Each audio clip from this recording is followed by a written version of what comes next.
Hello बच्चों, part 1 पुनर्नवा पढ़ने के बाद आपको व्याकरण का थोड़ा सा ज्ञान अच्छे से हो गया होगा। आज हम पार्ट 2 पुनर्नवा पढ़ने जा रहे हैं। तो अपनी पुस्तक का पेज नंबर 134 निकालिए। तो चलिए अब हम अपना पाठ पढ़ना शुरू करते हैं। बच्चों, पेज नंबर 134 पुनर्नवा 2। लिंग, वचन, धातु की पुनरावृत्ति। पिछले वीडियो में हमने लिंग, वचन और धातु का प्रयोग पढ़ा था। अब हम इसके आगे पढ़ते हैं। पुनर्लिंग शब्दाः हंसः, शुनकः, बालकः। एक हंस, एक कुत्ता, एक बालक। दूसरा है स्त्रीलिंग शब्दाः। अब हम स्त्रीलिंग शब्द की बात करते हैं। लता, कटोरिका, रोटिका।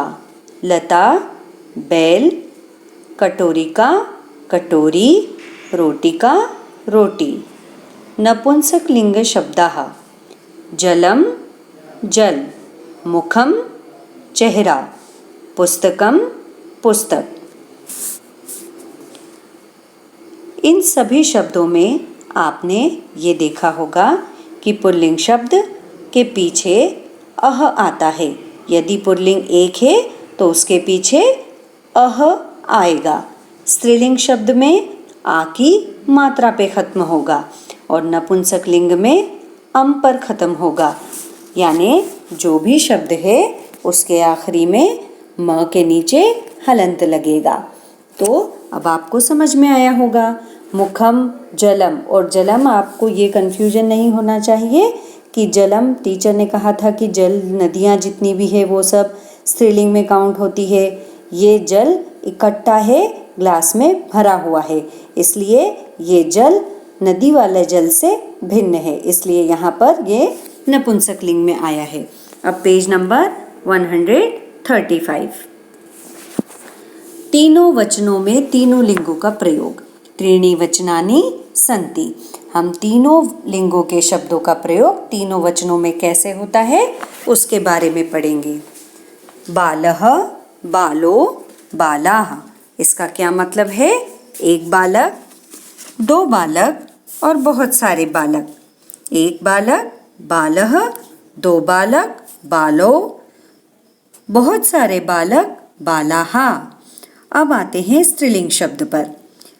लता, एक लता, लते, दो लता और लताः यानी बहुत सारी लताएं, बहुत सारी बेल। अब नपुंसकलिंग। नपुंसकलिंग में पुस्तकम, पुस्तके, पुस्तकानि। एक पुस्तक, दो पुस्तकें और बहुत सारी पुस्तकें। अब यहाँ पर आपको ये याद आया होगा कि हमने जब सह तो ते पढ़ा था तो मैंने आपको ये सारे नियम बताए थे। यहाँ पर तत् का मतलब होता है जो नॉन लिविंग थिंग का नाम है वो एज इट इज आएगा। पुस्तक, पुस्तकम। अब हमने अभी ये पढ़ा था कि नॉन लिविंग थिंग खत्म किस पर होता है, चाहे वो कुछ भी हो, कोई भी सामान हो, अगर एक है तो वो अम पर ही खत्म होगा। तत् मतलब पुस्तकम, ते यानी दो पुस्तकें, तो हमने यहाँ पर ते की मात्रा किस में लगा दी? पुस्तक में, तो क्या हो गया?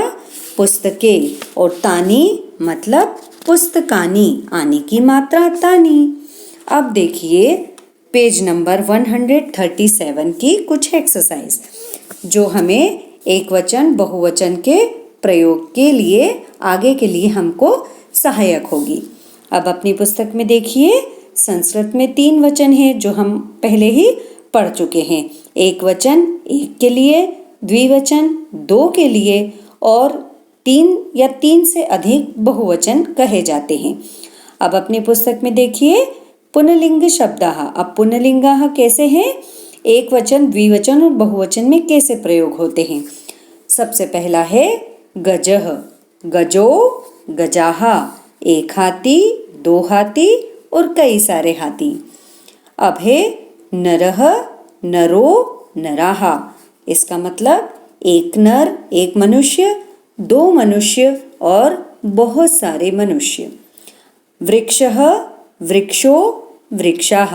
अब इसका मतलब है एक वृक्ष, दो वृक्ष और बहुत सारे वृक्ष। वृक्षाः मतलब बहुत सारे वृक्ष।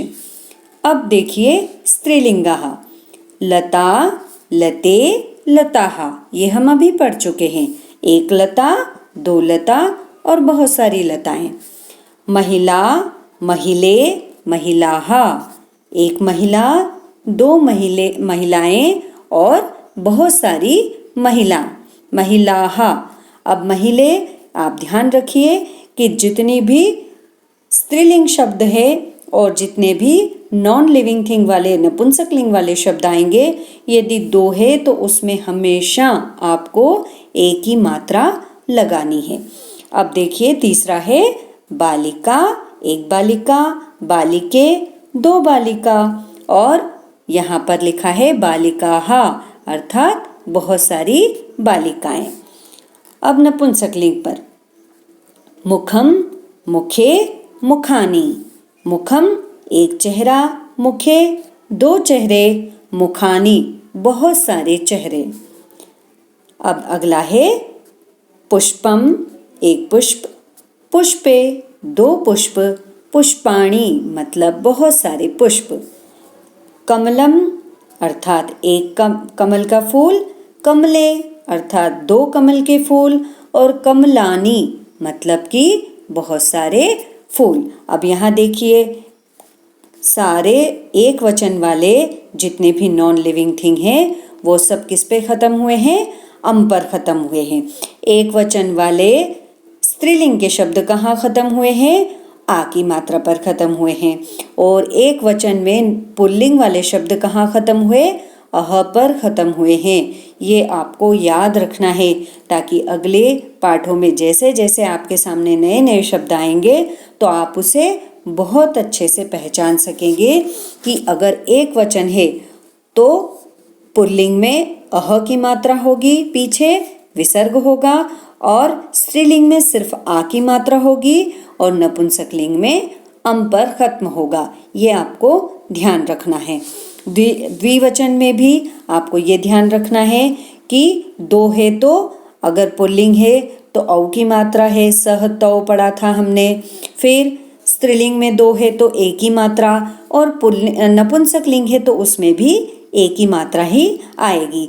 तो नपुंसकलिंग और स्त्रीलिंग में ज़्यादा अंतर नहीं है तो आपको याद रखने में आसानी होगी। बहुवचन में आ की मात्रा आहा।